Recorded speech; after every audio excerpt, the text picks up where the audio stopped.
आज के इस विषय में आने से पहले जो आज का दिन है वो एक बहुत ख़ास दिन है, 25 मई। और 1967 में 25 मई का ही दिन था जिस दिन नक्सलबारी में किसानों का विद्रोह उसकी शुरुआत हुई थी। 11 लोग शहीद हुए थे, 8 महिलाएं, 1 पुरुष, 2 बच्चे। और ये वही क्रांतिकारी उभार है आज़ादी के बाद पहला इतना बड़ा, जिसने भारत के समाज को झकझोर दिया है। और आज पूरे देश में मैं समझता हूँ कि जो फांसीवाद के खिलाफ लड़ने में जो प्रतिरोध की बात हम कर रहे हैं, तो उस प्रतिरोध के लिए सबसे एक मजबूत प्रेरणा स्रोत अगर आज के भारत के इतिहास में है, पुराने इतिहास की भी हम लोग चर्चा करेंगे, लेकिन आज़ादी के बाद के दौर के इतिहास की अगर बात करें तो इसमें नक्सलबारी का वो क्रांतिकारी उभार वो हमारे लिए एक बहुत बड़ा प्रेरणा स्रोत है। इसलिए आज के दिन हम उन तमाम शहीदों को याद करते हैं, उनको लाल सलाम पेश करते हैं। हम नागपुर में हैं। एक तरफ भारत में जो फांसीवाद है उसके वैचारिक राजधानी आपका ये शहर है, और इसी महाराष्ट्र में उस समय से लेकर अभी भी हम देख रहे हैं कि दलितों पर उत्पीड़न जारी है।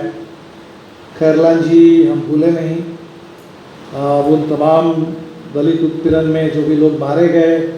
अभी हाल के दिनों में भी भीमा कोरेगांव में मारे तो गए दलित, लेकिन भीमा कोरेगांव का फर्जी मामला बना करके हमारे देश के मानवाधिकार के नेताओं को, लेखकों को, अध्यापकों को जेल में डाला गया। साथ ही हमारे जेल में है, जेल में रह करके फादर स्टैन स्वामी शहीद हो गए। अभी बहुत सारे साथी जेल में हैं। दिल्ली में भी हमारे बहुत सारे साथी जो नागरिकता आंदोलन में थे, उनको दिल्ली दंगे का एक फर्जी मामला बना करके जेल में डाला गया। साथ ही उमर खालिद लंबा समय हो गया जेल में है। तो तमाम जो हमारे साथी हिंदुस्तान के जेलों में बंद है आज, उन तमाम साथियों की मैं रिहाई की मांग करता हूँ और उन तमाम साथियों के साथ, उन आंदोलनों के साथ अपनी एकजुटता उसका इजहार करता हूँ। तो भारत में फांसीवाद की बात करने से पहले फांसीवाद के बारे में थोड़ा ऐतिहासिक धरातल पर कुछ बात करना ज़रूरी है। फांसीवाद का इतिहास 100 साल पुराना है। दुनिया में पहला फांसीवाद जो आया वो इटली में आया, 1922 में आया। उस संदर्भ को थोड़ा समझना ज़रूरी है। 1917 में रूस में क्रांति होती है, सोवियत यूनियन बनती है, एक समाजवाद का एक प्रयोग शुरू होता है। एक संभावना बनती है कि शायद सिर्फ एक देश में नहीं, दुनिया के कई देशों में अब पूंजीवाद के खिलाफ जो मजदूरों की लड़ाई है, वो लड़ाई अब क्रांतिकारी रास्ते पर आगे बढ़ेगी और समाजवाद का निर्माण एक बड़े दायरे में, एक बड़े हिस्से में दुनिया के ये होगा। और इसी संभावना से पूंजीवाद आतंकित हो जाता है कि इसको रोकना है, इसको नहीं होने देना है। तो जाहिर सी बात है कि इसको रोकने के लिए जो नया प्रयोग शुरू हुआ, वैसे तो जो पूंजीवादी राज्य है वो आतंक पर आधारित है, लाठी गोली के जरिए राज्य चलता है। भले वहाँ एक लोकशाही दिखता है, कोई संसद है या प्रेसिडेंशियल फॉर्म ऑफ डेमोक्रेसी है, जो भी चुनाव वगैरह होते हैं, लेकिन एक हिंसा के जरिए, आतंक के जरिए पूंजी अपना वर्चस्व स्थापित रखता है। लेकिन उस समय पूंजीवाद को ये महसूस हुआ कि इस क्रांतिकारी संभावना को रोकने के लिए सिर्फ आम जो पूंजीवादी शासन प्रणाली है, इससे काम नहीं होने वाला है। इससे भी ज़्यादा कुछ चाहिए, और ज़्यादा आक्रामक और ज़्यादा उन्मादी कोई एक फॉर्म चाहिए जिसके ज़रिए हम क्रांति की संभावना को कुचल दे सकते हैं। और हुआ यही।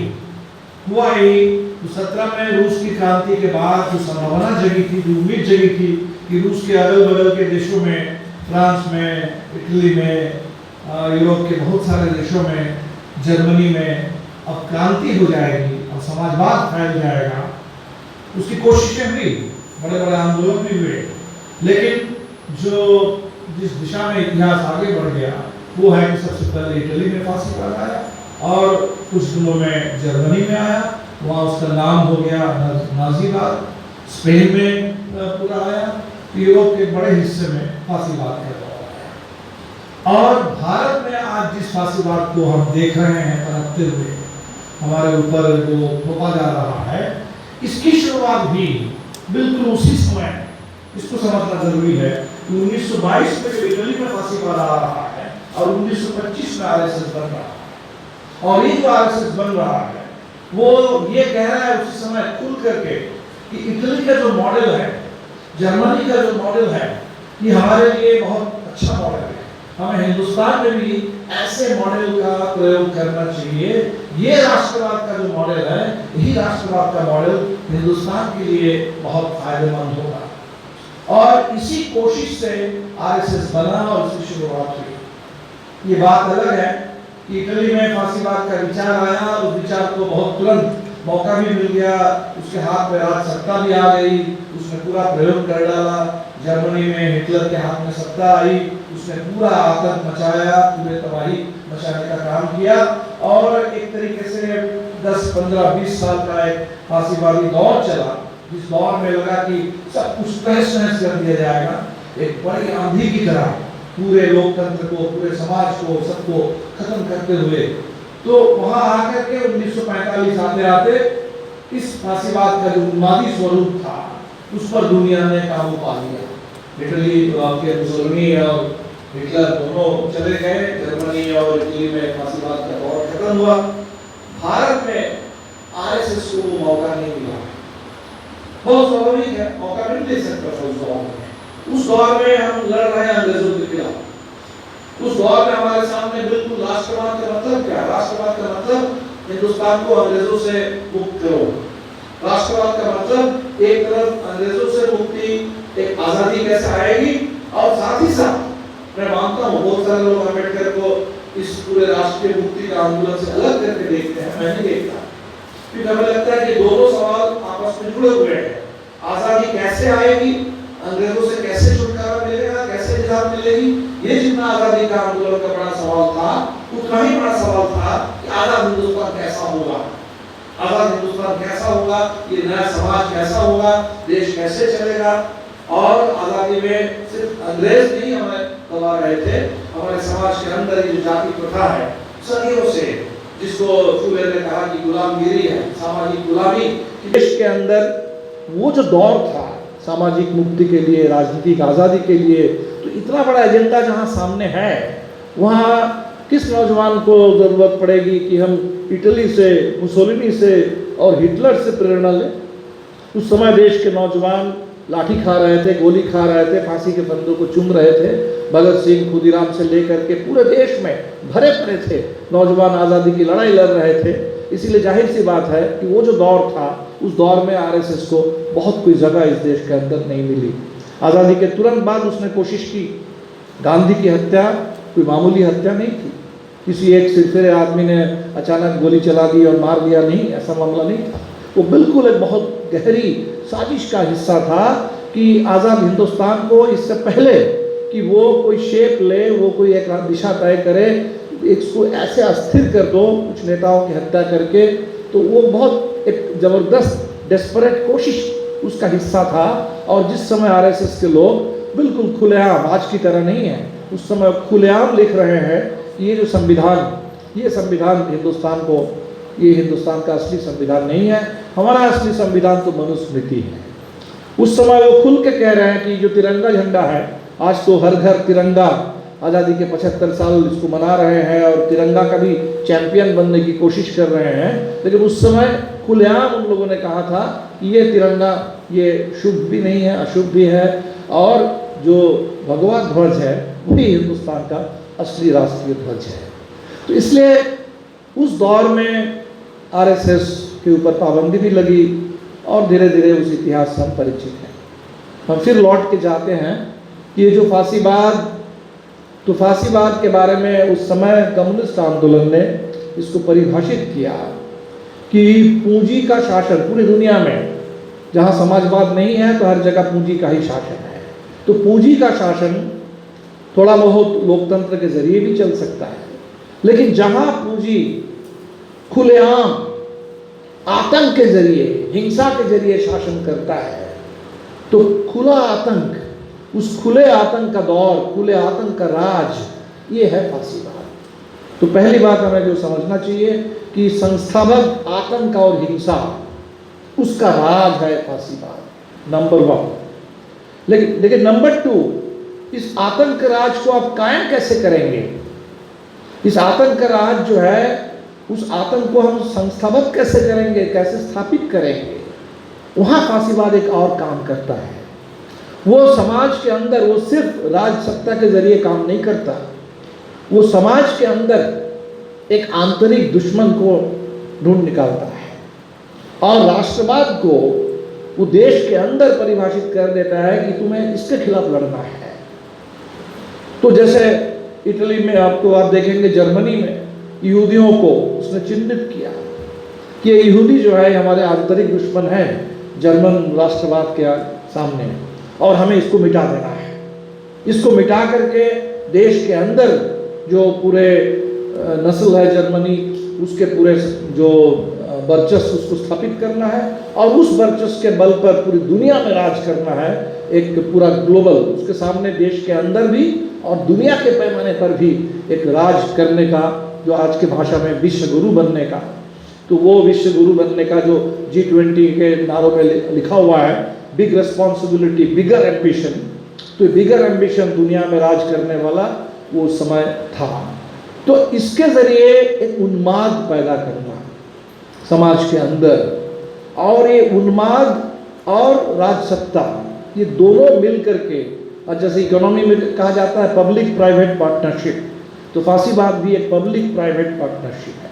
स्टेट अगर पब्लिक है तो हम कहते हैं कि स्टेट के पास तो हिंसा का पूरा औजार है, पुलिस है, मिलिट्री है, लेकिन वो हिंसा जो है, उस हिंसा को एक तरह से जुडिशियरी के द्वारा आपको उसकी इजाज़त लेनी पड़ती है। वो हिंसा एक तरीके से जुडिशियली रेगुलेटेड हिंसा है। लेकिन अगर इस हिंसा के साथ अगर हम एक सामाजिक हिंसा भी शुरू कर दें, दोनों की जुगलबंदी अगर हो जाए, एक तरफ जुडिशियल वायलेंस, एक तरफ एक्स्ट्रा जुडिशियल वायलेंस, और दोनों वायलेंस की पार्टनरशिप अगर चले, तब क्या कहना, तब तो पूरा बिल्कुल आतंक का एकदम राज चलेगा। ये राज फांसीवाद ने कायम किया। तो आज हमारे देश में अगर हम बात करेंगे तो सबसे पहले फांसीवाद एक विचार है। विचार के रूप में फांसीवाद को देखेंगे तो 1925 से जब दुनिया में फांसीवाद आया, तो उसी समय हिंदुस्तान में भी आ गया। कोई देर नहीं हुई, तुरंत एक आधुनिक विचार है। एक आधुनिक विचार है फांसीवाद, जो समाज को आगे नहीं बढ़ने देना है, उसको पीछे धकेलने के लिए, तो क्रांति की पूरी संभावनाओं को तहस नहस कर देने के लिए, जो शोषण है, दमन है, उसको हमेशा हमेशा के लिए संस्थागत कर देने के लिए, ये जो आधुनिक विचार है, वो विचार जिस समय इटली में आया, जिस समय जर्मनी में आया, यूरोप में आया, बिल्कुल उसी दौर में हमारे तथाकथित राष्ट्रवादी लोगों ने उधार ले करके, और वो जो उधार करके लाया, उसके साथ साथ इस देश के अंदर भी बहुत सारी चीज़ें थी। इस देश के अंदर भी जाति व्यवस्था है, इस देश के अंदर मनुस्मृति है, इस देश के अंदर, जिसको अम्बेडकर कहते हैं कि कॉन्स्टिट्यूशन जो है ये टॉप ड्रेसिंग ऑफ डेमोक्रेसी, कि एक ऊपरी परत है, लेकिन जो ज़मीन है, मिट्टी जो है, वो अलोकतांत्रिक है, लोकतंत्र विरोधी है। एक कमज़ोर मिट्टी पर हम एक ऊपरी परत डाल रहे हैं डेमोक्रेसी की, तो वो कमज़ोर मिट्टी इस देश में थी। तो इस देश के अंदर फांसीवाद के बढ़ावा देने के लिए, उसको मदद करने के लिए बहुत सारे एलिमेंट्स पहले से मौजूद है। हमारे हिस्ट्री में, कल्चर में, हमारे इतिहास में बहुत सारी चीज़ें हैं, लेकिन इन चीज़ों के साथ साथ वो बाहर से वो ला करके इन्होंने तैयार किया। तो एक विचार के रूप में फांसीवाद 100 साल का इतिहास है, ठीक है। तो वो विचार, जब उसको विचार के हाथ में अगर सत्ता आ जाए, तब वो विचार और घातक हो जाता है। एक सत्ता के साथ, सत्ता के बल पर जब उस विचार को थोपते हैं, तो जाहिर सी बात है कि उसके जो किलिंग पावर है, स्ट्राइक पावर है, वो पावर बहुत बढ़ जाता है। और हमने देखा हिंदुस्तान में जब जब जहाँ जहाँ भारतीय जनता पार्टी या उससे पहले जनसंघ, एक समय जनता पार्टी। तो जब जब जहाँ जहाँ इन लोगों को सत्ता हाथ में मिली, किसी राज्य में, देश में कोई एक टुकड़ा मिला, तो उस सत्ता का उन्होंने भरपूर इस्तेमाल किया अपने विचार को थोपने के लिए, बढ़ाने के लिए, फैलाने के लिए। तो एक विचार के साथ साथ सत्ता को लेकर के एक आंदोलन, एक सामाजिक आंदोलन। आज अगर भारतीय जनता पार्टी एक राज कर रही है देश में, तो आप उसके साथ हम सब लोगों ने देखा ही है पिछले 3 दशक में हमारे आंखों के सामने किस तरह से एक राम जन्मभूमि का मुद्दा खड़ा करके, ऐसे मुद्दों को, भावनात्मक मुद्दों को खड़ा करके किस तरह से उन्माद पैदा किया गया। एक सामाजिक आंदोलन है। तो फांसीवाद भी एक जन आंदोलन है। जन आंदोलन अपने आप में कोई प्रगतिशील, उसका मतलब ऐसा नहीं है कि सिर्फ प्रगतिशील होने पर ही हम जन आंदोलन उसको कहेंगे। बिल्कुल प्रतिक्रियावादी, प्रतिक्रांतिकारी भी जन आंदोलन हो सकता है। तो एक जनता का, एक उनकी जनता की गोलबंदी, एक उन्माद, इसी उन्माद पर सवार होकर के भारत में फांसीवाद आया। इसके साथ जो तीसरी इसको ताकत मिल गई वो है पूंजी की ताकत। और वो पूंजी की ताकत जब इसमें 90 के दशक के शुरू में नई आर्थिक औद्योगिक नीति आई, हम लोग कहते थे LPG, लिबरलाइजेशन, प्राइवेटाइजेशन, ग्लोबलाइजेशन, और उस नीति से धीरे धीरे हमने देखा कि अब शुरू में बीजेपी वाले उसका विरोध करते थे। वो कहते थे हम तो स्वदेशी हैं, हम तो भूमंडलीकरण के विरोधी हैं, हम आर्थिक राष्ट्रवाद की बात करते थे। अब वो सारी बातें खत्म हो गई। आप उनके राष्ट्रवाद में कोई आर्थिक राष्ट्रवाद का कोई पहलू नहीं है। आर्थिक व्यवस्था की बात करेंगे वहाँ सिर्फ निजीकरण की बात होगी, खुल करके।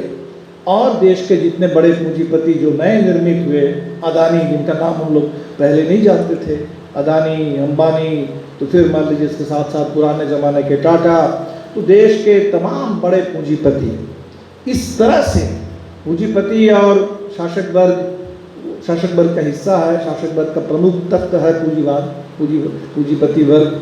लेकिन सरकार उसकी है, मार्क्स के शब्दों में कहे, कम्युनिस्ट मैनिफेस्टो की भाषा में कहे, वो कहते कि एग्जीक्यूटिव कमेटी है, स्टेट जो है उसके कैपिटल के एग्जीक्यूटिव कमेटी है कि कैसे राज करना है।